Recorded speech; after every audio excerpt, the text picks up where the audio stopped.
മകരത്തിൽ മാംഗല്യം.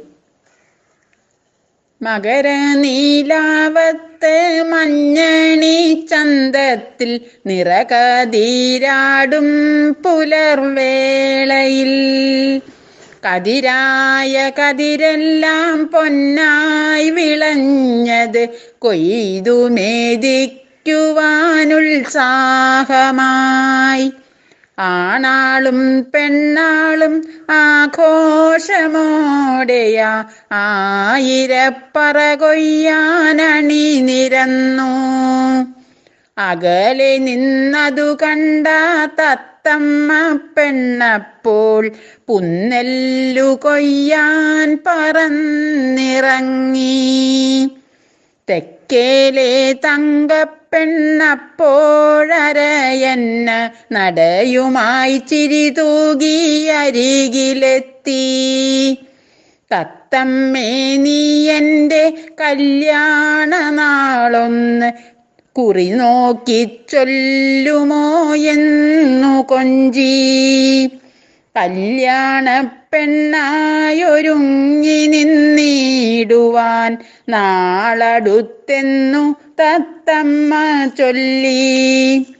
രാമനെ പോലൊരു പൂമാരനാണെന്ന് കിളിമൊഴി മെല്ലെയാ കാതിൽ ചൊല്ലി. തഞ്ചത്തിൽ തത്തമ്മ കല്യാണ ചെക്കൻ്റെ നാളും പൊരുത്തവും നോക്കി ചൊല്ലി. മകരത്തിൽ മകയിരം മങ്കയ്ക്കു മാംഗല്യം ഉത്തമമെന്നു തത്തമ്മ ചൊല്ലി. മുത്തശ്ശിക്കഥയിലെ രാജകുമാരൻ്റെ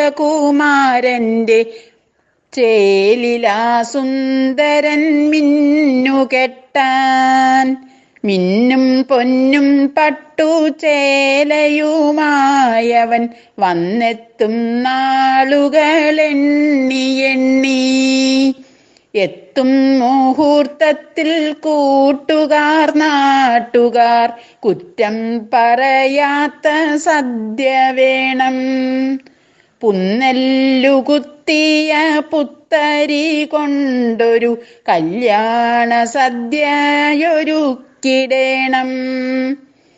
ഏറിയ കാലം കൊതിച്ചിരുന്ന തിരു മാംഗല്യം മകരത്തിലൊത്തുവന്നു.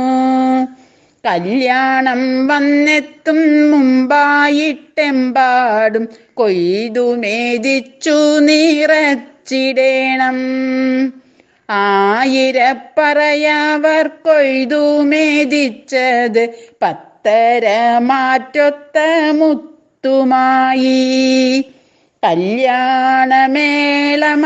നാദസ്വരവുമായി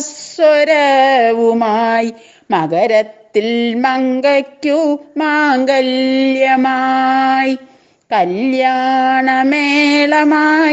നാദസ്വരവുമായി മകരത്തിൽ മങ്കയ്ക്ക് മാംഗല്യമായി.